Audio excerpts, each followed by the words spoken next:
Hi there! Thank you for joining me for another episode of Platypus Knitting.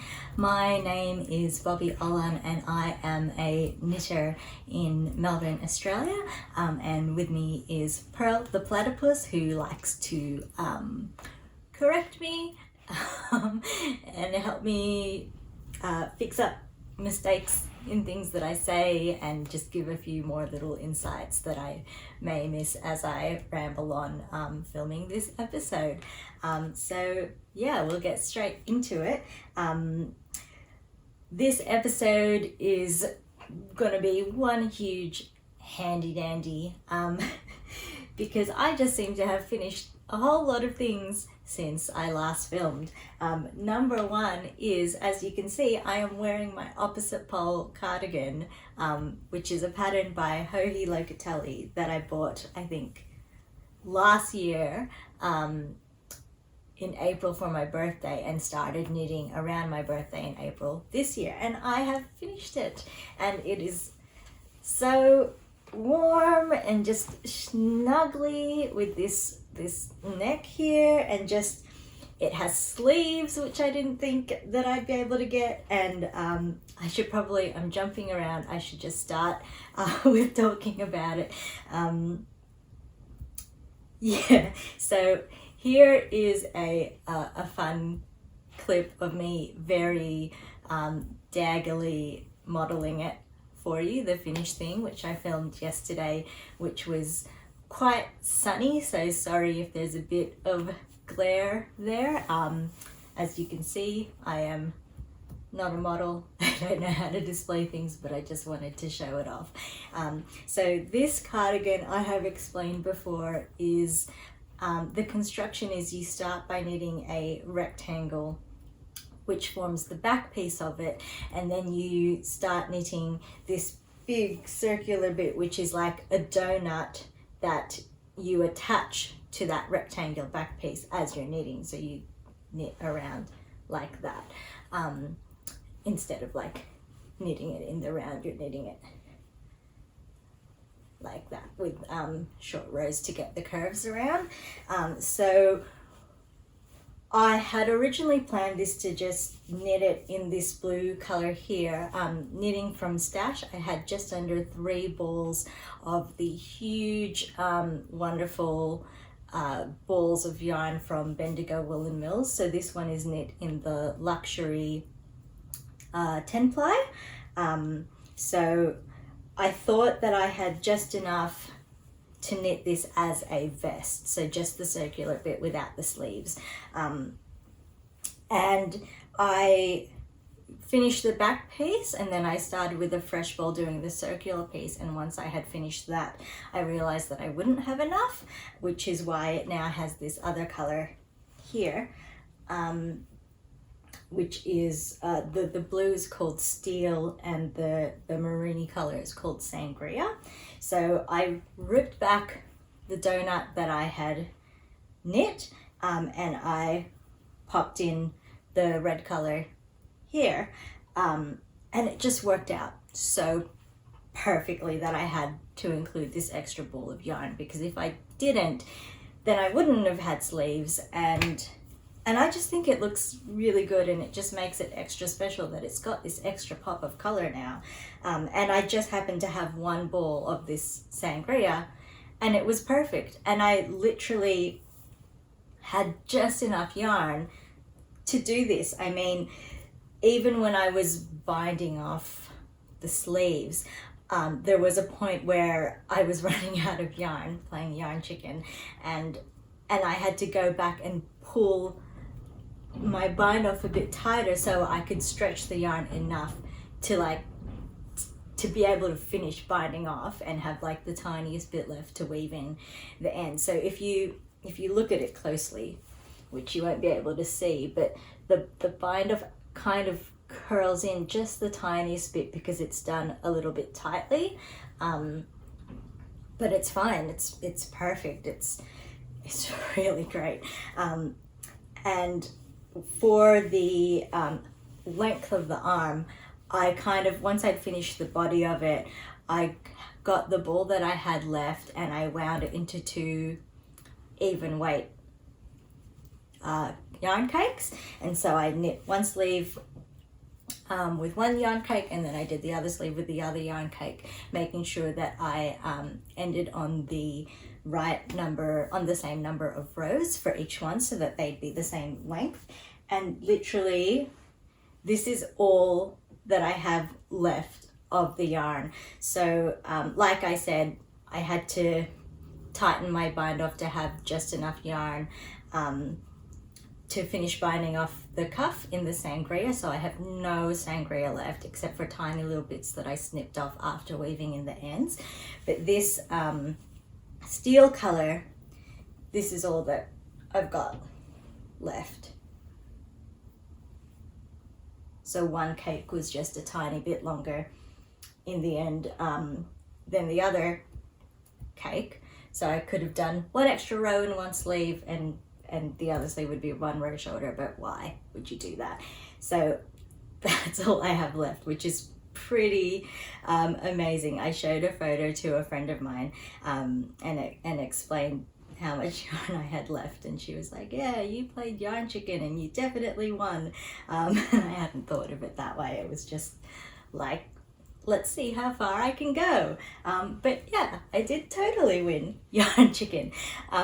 The sleeves, you can see, are a little bit on the short side, but I'm totally fine with that. I mean, it's also a lucky thing that I have short arms, otherwise they'd be, well, I mean, that would look all right too, but yeah, I'm so happy with with this. And I should mention as well, the reason that I had picked this pattern is because it's got reversible cables. So you can see if I unflip that, then the cables look right. So that's obviously what you see around the back, is that side of it. But then when you fold it over, when you're wearing it around your neck, the other side has to look good too. So yeah, so that's a reversible cable, that's a reversible cable, whole lot of garter stitch, and then the back is done with just normal cables going one way.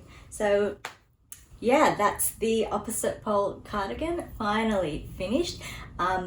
The one thing that I will say about it is, which I should have been aware of because I have another jacket, another cardigan that's this kind of construction, is I wish I had tweaked the pattern a little bit, just so that there's a bit less bulk around the neck here. I mean, it is super cozy, so maybe it's totally fine, but I have found with my other one that I have sometimes not liked the extra weight there pulling my neck down, but I don't know, I'm really enjoying the coziness of this one at the moment, so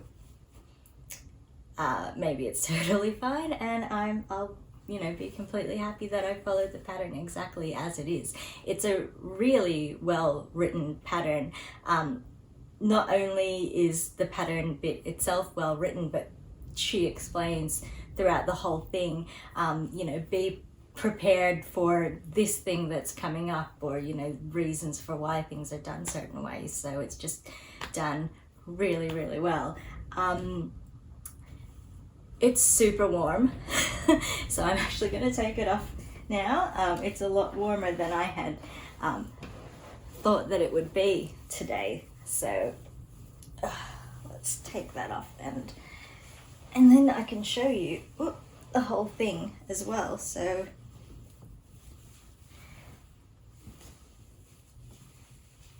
that's it there. I'm sure you won't be able to see everything, but yeah, so you can see, let's drape that over my head. Whoop.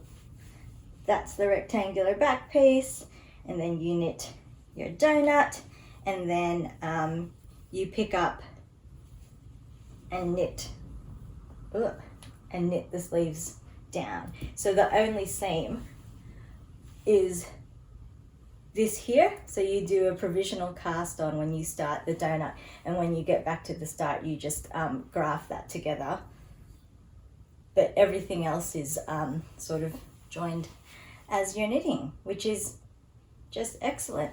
This is the inside of it, so you can see the inside of that cable That one's not a reversible cable because it doesn't need to be, but the outer cables are. So yeah, that's the opposite pole cardigan. This is pretty much going to be an episode just full of like finished objects, so it's just going to be one huge handy dandy. Yeah, so I guess I'll get on to the next thing. So the next thing, as you can see pinned up here, are the Scandium socks, which is a pattern by General Hogbuffer. And I mentioned that I love this pattern because it does this thing where it graduates from one color into the next. So the heel is supposed to be patterned, and it was so beautiful, but I just didn't have enough yarn. The heel is supposed to be patterned, and then as you can see, it starts getting more of the contrast color here. It's less here, more here, and then this from about here is meant to be solid white, or whatever your contrast color is going to be. I tweaked the end of the pattern slightly so that it would just transition better for me, because I didn't have enough of the contrast color, because again, I'm knitting from stash. So this dark blue navy color is, I'm gonna mispronounce this horribly, but it's Schoppel-Wolle Admiral in, I don't know if the colorway has a name other than blue. I checked on Ravelry before I started filming and it just says blue, so maybe it's just called blue. And then the contrast color is Lorna's Lace's Soulmate, which uses some special technology called Outlast, which was apparently developed for astronauts or something like that. It's meant to have all these really good properties, which I can't quite remember what they are at the moment. But anyway, I'm super happy to have finally finished those. If you've watched previous episodes, you'll know that I knit one as per the pattern with the beautiful patterned heel, and then I got to maybe about here, I think, before I ran out of the yarn, and that's when I had to figure out what I could do to try to make that extra color stretch further to finish the sock. One thing that I will say about it, I'll pull out this one here that I finished here, is there's the heel there, is I'm not very confident in stranded knitting. I always think that my floats are going to be too tight or too loose, and I always do it the wrong way. So for these ones, I was really paranoid about making it too tight, especially because my partner, these are for my partner as an anniversary present, which is next week at the time of filming, but it probably would have passed by the time this actually goes out. Anyway, he has said I've knit him a few socks in the past, and he had one that felted a bit, and even though that was just the one sock, he is now paranoid about like any of his socks that I knit him shrinking. So I was extra careful to make my floats loose, and I think that is part of the reason. I mean, look how wide that looks there. Like, it's really loose. Like this, if I fold this up to the actual shape of the blocker, like that's what it should be, I guess, so that it's got some negative ease on it. But either because I didn't do a gauge swatch, or because my floats were too loose, or I don't know, it just it came out quite wide there. But he has tried them on and they fit, like they just fit. There's no negative ease at all, and I have blocked these, and I had hoped that they'd pull in a bit after they'd been blocked. No luck yet, but maybe after a few more wears and washes they will tighten up a bit, because I really don't want to have to undo it and reknit it again, and I also don't want to have to try to felt it, because the top part, the leg, is perfect. It's perfectly fine. It's just the foot is on the loose side. So I'd have to try to do some awkward thing of trying to felt the foot a little bit, but not the leg. And then I'm not gonna like how that looks, and we'll just see. We'll see how that goes. The only other disappointing thing about this here is that my intention was to knit us matching socks, but when I knit mine first, because I was trying to work out all of the kinks and the issues before I knit his, so that his could be perfect. But with mine, I knit the dark color in a solid like maroon color, and then the contrast color I knit in a variegated colorway. And as I was knitting it, I realized that because some of the variegated color had tones and colors that matched the solid color, you couldn't really make out the pattern as well as you can here. So originally I had intended this to be the same. I'd still use the same main color here, but the contrast was going to be a variegated one with whites and blues. But then after knitting mine and not liking that you kind of lost the pattern, I decided not to do that. If I had stuck with that, then I would have been able to knit it with the patterned heel and the toe being all in the contrast color. But I wanted his to be better, but now they don't match, and his doesn't have the same effect of transitioning completely from one color to the next. But anyway, I still think they look really good. It's just a shame that it's not the full pattern, and it doesn't retain the reason that I fell in love with the pattern.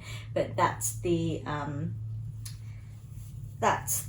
Scandium by General Hog Buffer. I'm just turning it inside out so you can see my floats. I mean,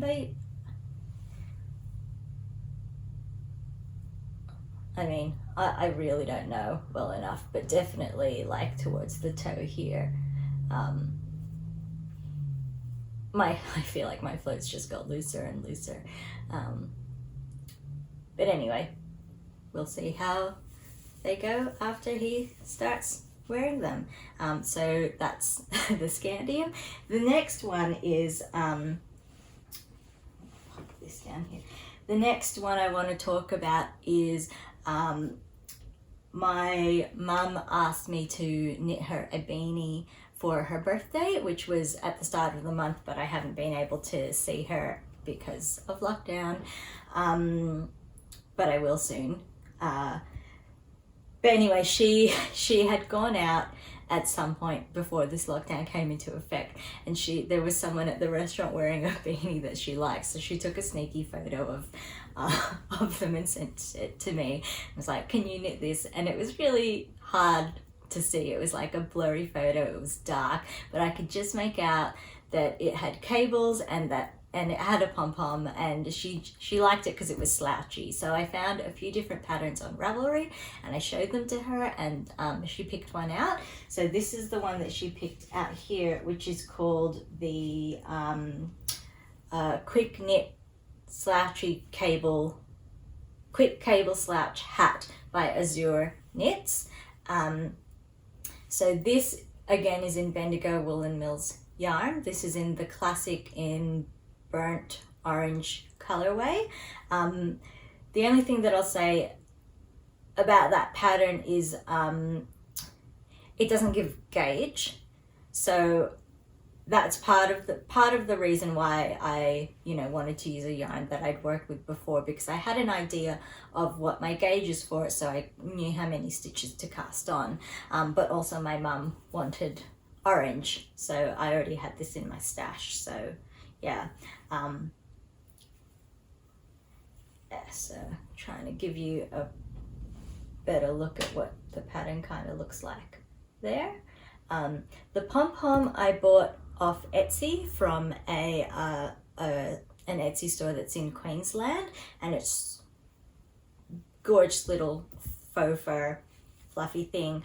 The genius thing I like about what I'm assuming it's a she, about how they sell their pom-poms is they sell an extra little thing for attaching it onto your accessory, whatever you're going to attach it onto. So I had heard of, and I had used before, the method of attaching the pom-pom to a button and then making the top of the pom-pom like a buttonhole, so that you can just button it in and then you can take it out if you ever need to wash your beanie or if you want to swap the pom-pom around. This one, it uses, I don't know what these things are called, but it's kind of like those things that you have in jackets where you've got like the drawstring and you can like push the button and then you can pull it to make your hood tighter or whatever, and then you let it go and it holds it. So it's kind of like that, which just feels really secure, and then you just tie a bow is their recommendation. And then you can also just easily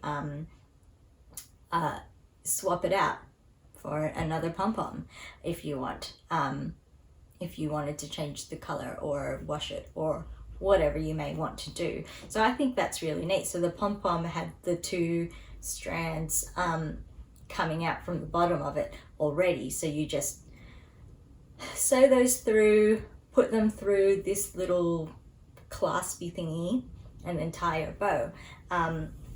Yeah, so I think the way that my mum, I don't really wear slouchy beanies, but I think the way, at least the way that the person who she photographed was wearing it was like that. I think if I were ever to make one for myself, I kind of like this look. Anyway, yeah, so yeah, that was a pretty quick, easy knit. It's a really simple cable pattern. Yeah, so that's just a quick look at the quick cable / hat by Azure Knits there, and I'm really happy with that. So I hope that she likes it and it fits her head well. So that's that one there. The next one is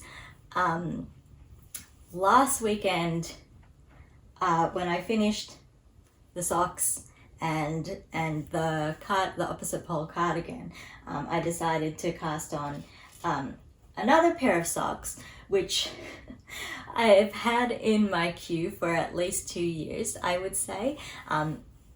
It's a gift for someone. I'm actually going to make a matching set for a couple, but I'm just terrible. I just never got around to knitting them, so I finally cast them on. So, and I finished them because they're in DK weight yarn. It's the first socks I'd ever knit in DK weight. I'd always done them in fingering before, and my God, these are fast. Wow, knitting in DK is so fast. I have to do it more. I really, really do. It was just quick and enjoyable and wonderful. So that's one hanging there, and that's another one on the sock blocker there. These haven't actually been blocked. I've just put them onto the blockers so that you can properly see what they look like. So this is the Stepping Stones pattern by Clara Parks. Again, this is in my clearly favorite Bendigo Woolen Mills Luxury. This one is in the cranberry colorway, and I'm pretty sure that this pattern here is called something like the broken seed rib, or broken seed rib sounds more correct. Yeah, and it's a really simple knit purl pattern, but it's just interesting enough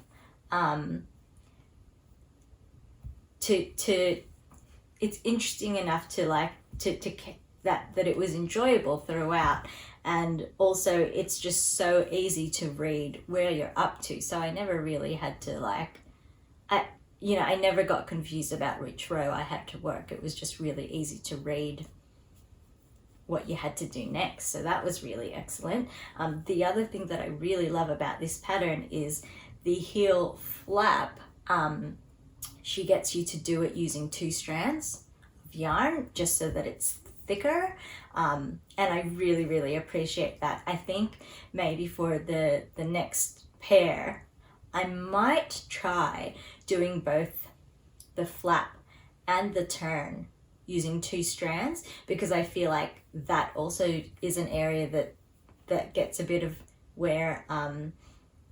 I know that when I knit from my partner Ben, that's an area where he's gotten holes before, but yeah, I guess I'd have to see how that then, you know, follows on if the rest of this is only knit in a single strand. But it kind of makes sense because the flap is like its own separate thing, whereas the turn kind of continues on into the sole. But yeah, for the flap to be a separate thing that's extra thick and cushy, I think that's just brilliant.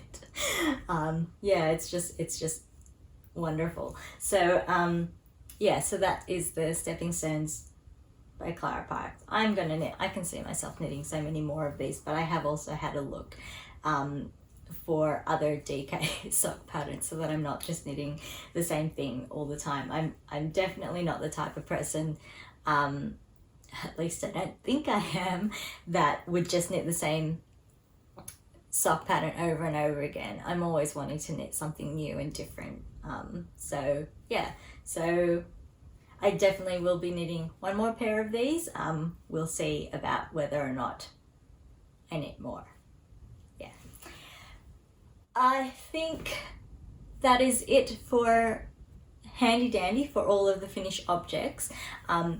This next pattern that I'm going to talk about for Eye Candy really technically should be in Handy Dandy because I have already started knitting it. I cast on yesterday actually because I finished these other socks so quickly and I needed something else to knit, so of course I cast on the next project. But this is the one that I've been eyeing and thinking about and debating about for a little while now.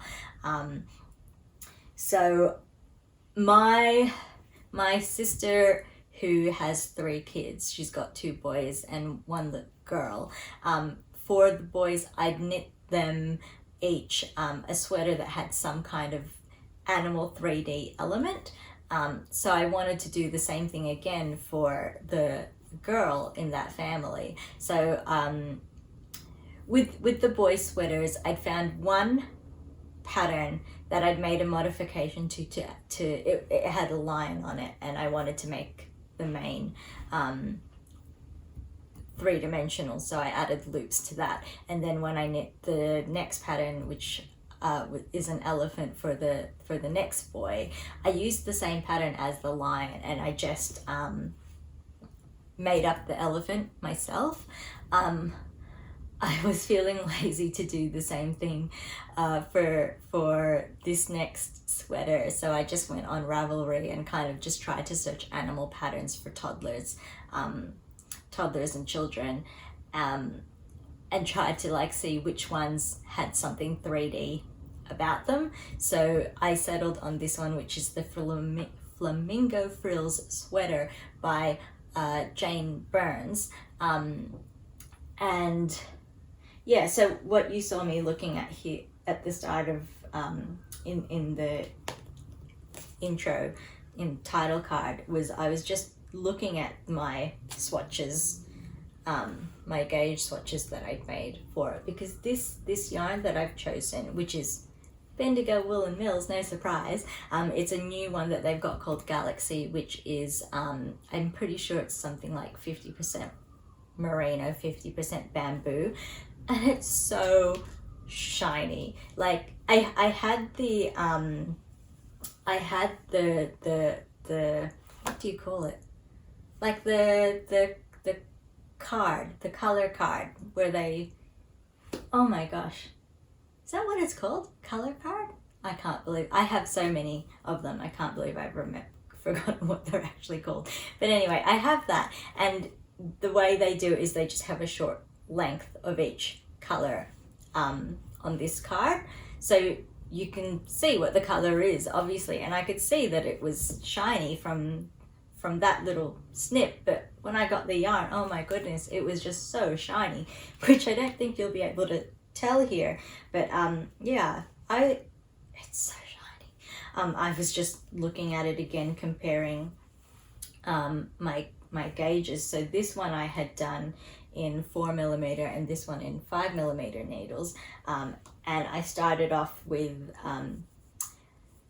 knitting this first part flat, so back and forth, and then this one I did as a fake knitting in the round, which is why it's got these flappy bits here, and my gauge was different by, I'm just looking at the notes here that I tie to my swatch cards.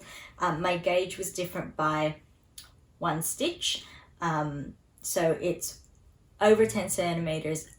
It's one stitch tighter when I'm knitting in the round, because my knit stitches are a bit tighter than my purl stitches. And then I just did another one because this wasn't quite the right gauge. Again, faux in the round. So with the 4mm needles, I got, what did I get? I got 23 stitches in 10 centimeters. And with knitting in the round, I got 24 stitches in 10 centimeters, and the pattern needs 22. It calls for a gauge of 22 stitches, so I went the bigger size in the round, and this one actually came out to 20 stitches, and I didn't want to do another swatch. So, you know, if this is 24 and this is 20 and I need 22, that's in 4mm, that's in 5mm, just decided, well, 4.5mm needles is bound to give me the correct of 22 stitches. And then the bottom bit here, which is 23 stitches in 4mm needles, knitting flat. Again, I didn't want to do another swatch, so I'm just going to assume that if I go down and use 3.75mm needles, I'm going to get 22 stitches. Is that right? No, I should knit up. Whoops, I've gone the wrong way around with that. Anyway, it doesn't really matter. Basically, the pattern is written to be knit in pieces, so knit flat and then seam together, but I can't be bothered. I can't be bothered with all of that seaming, especially with all the ruffles. So I'm going to be knitting the whole thing in the round, and the only bit that will be knit flat is the flamingo, which is knit separately and then sewn on. So my gauge for knitting flat doesn't really matter. Anyway, so I cast on yesterday and I started with knitting the flamingo. So I haven't done much with that one, but it's such a cute little pattern. I shared it with my workmates, and I commented that that they all think it's really cute, but I commented that sometimes when I look at it, the ruffles make me think of a brain. But you know, other than that, yeah, I just think it's a really adorable, fun pattern. So I hope that she likes it, because I mean, she's only still, she's a toddler, you know, but she's, you know, she's got 2 older brothers. She's not particularly girly, so I hope she likes this. Plus, you know, it's being knit in quite a pink. So yeah, hope it's received well, but I reckon it'll just be a fun knit for me to do. So that is the end of eye candy. I'm only, I was gonna jump into what do you call it, craft for thought, which is only going to be a really short one. I'll try to keep it a short one. But before I do that, we'll give a bit of a stat chat. So I've been pretty amazed with how many projects I've been finishing this year. I mean, just in this past month, these 4 projects that I've finished. Like, I know some of them that I've been knitting for quite a while, but it just feels like it's the year of finishing projects for me. So I went back and had a look at how many projects I've finished each year that I've done the Ravelry challenge, which is, you know, in Ravelry you can set how many projects you want to finish in a year, and as you know, fill in your projects and say that you finished it, it counts towards them. So in 2018, I can't remember what my goal was for each year. It was probably like 6 for each year or something like that. So in 2018, I finished 8 projects, and I think they were all pretty small projects, like a scarf and I don't know, I can't even remember, but I finished 8. In 2019, I only finished 2, so that wasn't a great year for me. And then last year, 2020, I finished 4.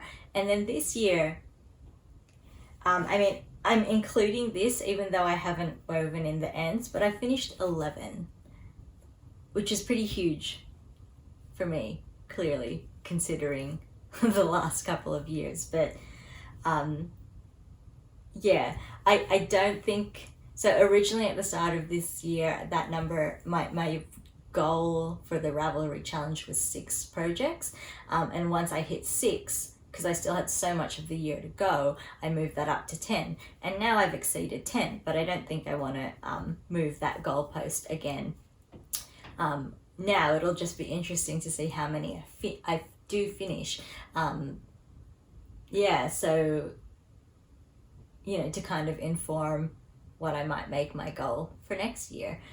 Maybe something ridiculous like 12, but I guess I should also consider what kind of projects I want to knit. If I want to knit more sweaters, more big projects, which I do want to do, then I shouldn't go too crazy with making that a big number. But if I want to knit lots of things like this, then I can, you know, aim to finish quite a lot more. But anyway, that's my little stat chat.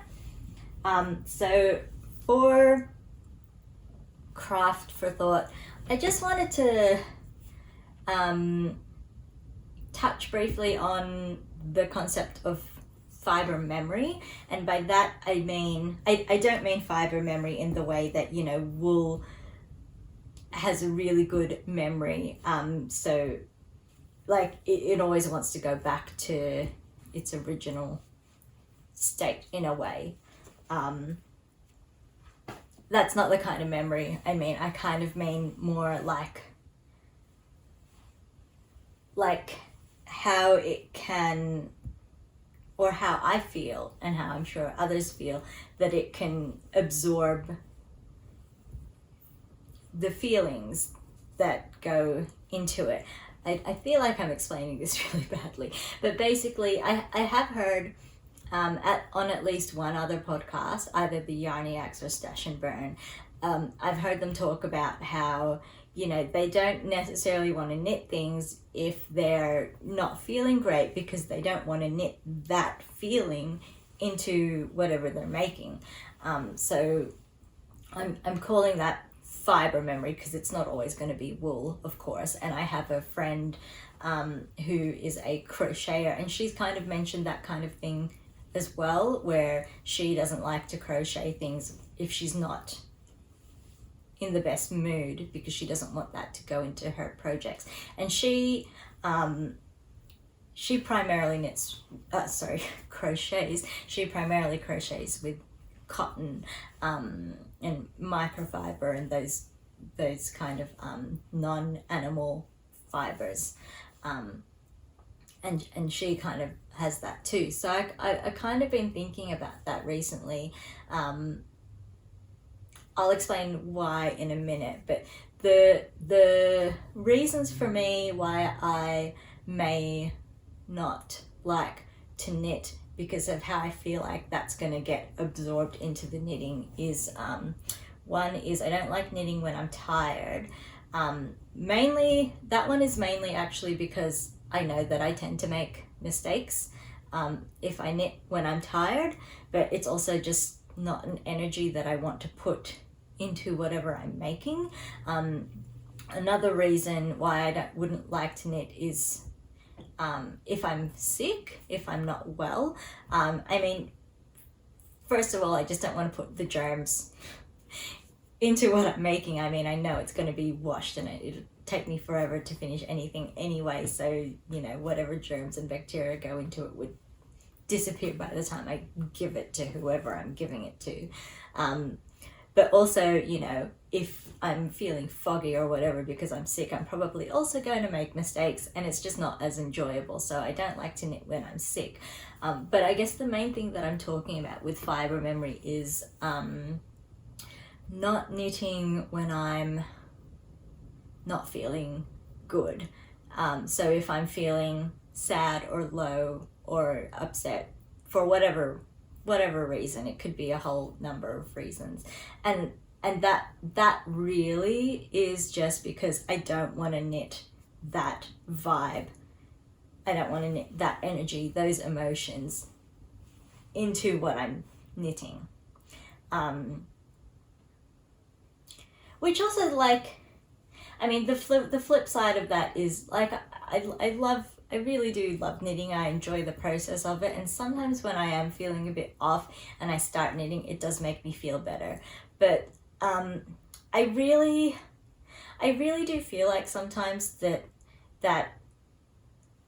it takes in whatever you're feeling when you're knitting with it. But I've never had any sort of real evidence that that's a real thing until I knit this. And I'm just going to mention this really, really briefly because I don't really want to go into a lot of detail with it. But basically, I've mentioned in previous episodes that there was a big stressful situation in my family earlier this year.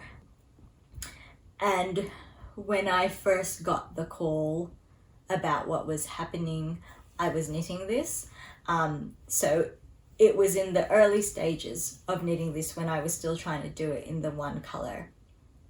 And I remember I got the call and my dad was going to come pick me up. And we were going to go to the hospital. But I remember I hung up the phone and I was just like, I just have to finish this row that I'd stopped knitting when he called. And I don't know why, but I made myself finish the row and I was crying. And I don't think I really knew what I was doing. Anyway, so I finished that and I put it away, and I didn't pick this up again for quite a while because I was just not in the mood for it. Anyway, I did eventually pick it up again. I finished that ball of yarn, realized that that I wouldn't have enough, ripped it back, and then started again with this extra color that I've put in. So when I frogged what I had done, I caked up the yarn into a cake and put it to the side, and I started with a fresh ball of yarn so that what had been knit before could have a bit of time to relax back into its unknit state or whatever. I couldn't be bothered washing it or anything like that to try to get the kinks out, so I kind of just wanted to put it aside and let it rest. And I kind of just never thought again about, at least not in relation to knitting this, I didn't really think again about, I'd kind of in a way forgotten that I was knitting on this when I'd gotten that call. But then, you know, I came to a point where I finished that ball, that new ball of yarn, and I started working in the ball that I had ripped back. And there was a point where I'd been working with that ball for a while, and then while I was working on this, I was just all of a sudden again, like the grief and the loss just hit me. And I mean, it's not like that never comes up, but it's just something that I hadn't thought about while I was knitting when I picked up my knitting again. But yeah, I don't know. I just remembered all of a sudden that I had been working on this when I got the call, and I, you know, I got upset, and don't want to go into detail. Basically, that all came up again while I was knitting, and I kind of thought about it, and I looked at how much of that cake I had knit, and I thought about how much I had knit initially before I stopped, when I got that call, and I really felt like I had reached that part of the yarn again, that I had been knitting, that I had forced myself to finish the row while I was really upset. So I guess, yeah, I not a very happy subject, but yeah, thinking about that, I just it made it feel more real to me, that this whole fibre memory idea and not wanting to knit when you're in certain states of mind is valid, because it felt like it was in here. Anyway, I love this sweater. It's the first like garment that I've knit for myself, and I love it. I do. And I don't think it's going to be a situation where, you know, I get sad every time I wear it, but that was just kind of an interesting thing, I guess, to come up. Yeah, I mean, and who knows, if I was right that I'd come to that same spot in the yarn. I could have just been totally off, but that was the impression that I got. And anyway, I want to finish talking about that now, so we will move on to the last bit of my vlog, which is Heartful of Craft, where I talk about something that I am grateful for in my knitting life. Yeah, and I guess the main thing that I've kind of been marveling at is all the things that I've been finishing this year. So the thing that I am grateful for is all of the time that I've had to knit, and all of the time that I've allowed myself to knit and given to knitting this year.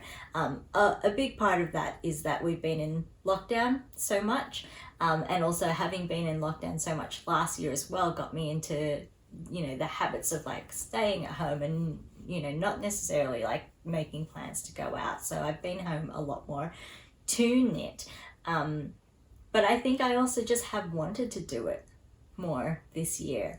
So which I'm sure is in big part due to, you know, it's thanks to me discovering other knitting vlogs. And I mean, I'd listened to knitting podcasts before, and whenever I listen to them, I'm always more motivated to knit. And now that I'm watching knitting vlogs as well, I'm even more motivated to knit. So I'm really grateful for being given the time, and also giving myself the time to knit. So yeah, that brings us to the end of this episode of Platypus Knitting. Yeah, it took a bit of a turn there, which I knew that it would, but I kind of just wanted to, that it's something that I've been thinking about. So I kind of just wanted to share that and touch on that.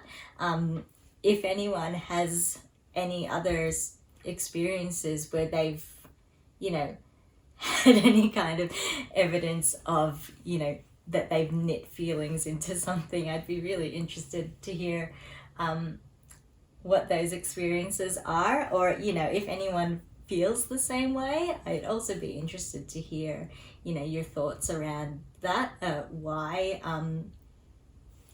you know, why you think that your crafts absorb vibe and energy and emotions and that kind of thing, or, you know, maybe you disagree completely and you're just like, no, that's really dumb. Yeah, so you know, comment below or comment on the show notes if you know you want to contribute to this discussion. I'd be really interested to hear what other people have to say and what other people think and feel about this topic. Yeah, so yeah, wrapping up this episode. Thank you for watching. If you want to know more, there is going to be a link in the description below for the show notes, which is where I'll also be linking to all of the projects, patterns, yarns, everything that I've talked about in this episode. You can also find me on Instagram at Platypus Knitting, and I am on Ravelry under my own name, Bobby Olin. So hopefully I'll hear from you in one of those places. So thank you, so long, and knit on.